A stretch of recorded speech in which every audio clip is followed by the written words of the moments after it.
Trinamool BJP সংঘর্ষে উত্তপ্ত খানাকুল।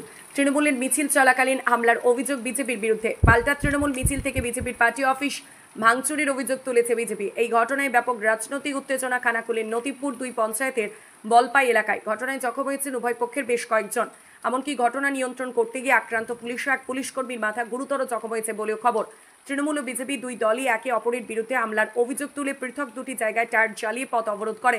তৃণমূল অবরোধ করে নতিপুর এলাকায়, বিজেপির পক্ষ থেকে খানাকুলের রাজহাটি এলাকায় পথ অবরোধ করা হয়। স্থানীয় পরিস্থিতি সামাল দিতে প্রচুর পুলিশ বাহিনী মোতায়েন করা হয়েছে। জানা গেছে, এদিন নতিপুর এলাকায় তৃণমূলের পক্ষ থেকে বাইক মিছিলের আয়োজন করা হয়। অভিযোগ মিছিল শুরু হতেই বিজেপির লোকজন মিছিল লক্ষ্য করে ইটবৃষ্টি শুরু হয়। ঘটনায় বেশ কয়েকজন তৃণমূল কর্মী জখম হয়। পাল্টা বিজেপির অভিযোগ, মিছিল থেকে বিজেপির পার্টি অফিসে হামলা ও ভাঙচুর করা হয়। ঘটনায় দফায় দফায় খানাকুলের বিভিন্ন জায়গায় বিক্ষোভ প্রদর্শন করে দুই দলই। শান্তিপূর্ণ একটা প্রতিবাদ মিছিল করছিলাম, ঠিক বলপাই হাটতলার কাছে এই বিজেপি হারমাদদের একটি সরকারি জায়গা দখল করে একটি পার্টি অফিস বানিয়ে রেখেছে। সেইখানে পিয়ালি জানা, তাই তো পিয়ালি জানা এবং এখানকার যে প্রধান সুভাষ এবং ওইখানে আরও কিছু বিজেপির কার্যকর্তা, আমরা পরে নাম জানিয়ে দেব, তারা আমাদের মিছিল প্রায় 70% বেরিয়ে গিয়েছিল। তারপর সেখানে ইট মারতে আমরা দাঁড়িয়ে যাই। সেখানে দাঁড়িয়ে যাওয়ার পর ইট বৃষ্টি শুরু করে। আগে থেকেই জমায়েত ছিল এবং আমরা গতকালই প্রশাসনকে আমরা খবর পেয়ে জানিয়েছিলাম, থানার বড়বাবুকে। কিন্তু আজকে যখন গেলাম তখন পুলিশ প্রশাসনের যিনি সাব ইন্সপেক্টর সৌমিত্র তাই এবং আমার দেহরক্ষীর গায়ে ইট পড়ে, সৌমিত্র তাইয়ের মাথায় ইট পড়ে, দুজনেই গুরুতর ইনজিওর্ড হয়। এবং যখন আমাদের ওখানের কিছু ছেলে আটকে গিয়েছিল, তার দিকে বড় বড় থান ইট ছোড়া হয়।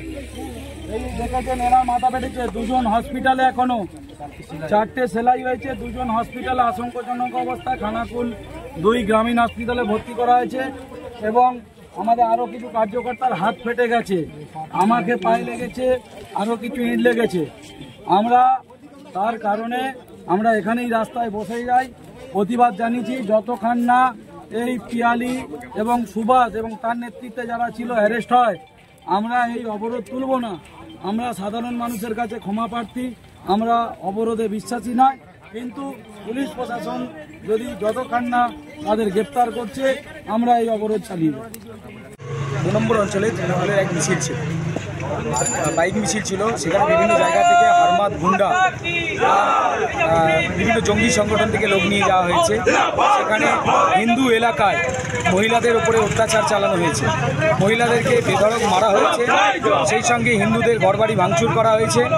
তার সাথে সাথে ওখানে আমাদের যে কার্যালয় ছিল সেই কার্যালয় ভাঙা হয়েছে। আমাদের মহিলা মোর্চা সভাপতি পিয়ালি জানাকে মারা হয়েছে, তাকে আক্রমণ করা হয়েছে।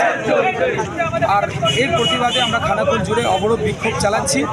আজকে খানাকুল জুড়ে অবরোধ বিক্ষোভ চলবে। তার সাথে সাথে পুলিশ যে তৃণমূলের দলদাস হয়ে কাজ করছে, এই পুলিশকে আমরা ধিক্কার জানাচ্ছি। কারণ আজকে তৃণমূল কংগ্রেসের কোনো মিছিলের পারমিশন ছিল না। উইথআউট পারমিশনে তৃণমূল কংগ্রেস মিছিল করেছে পুলিশের সহযোগিতা নিয়ে। আর সেখানে দেখে দেখে হিন্দুদের ওপর আক্রমণ করা হয়েছে, বিজেপি কার্যকর্তাদের ওপর হামলা করা হয়েছে। এর প্রতিবাদে লড়াই আমাদের চলছে, লড়াই জারি থাকবে। আজকে আমাদের সারাদিন এখানে অবরোধ চলবে।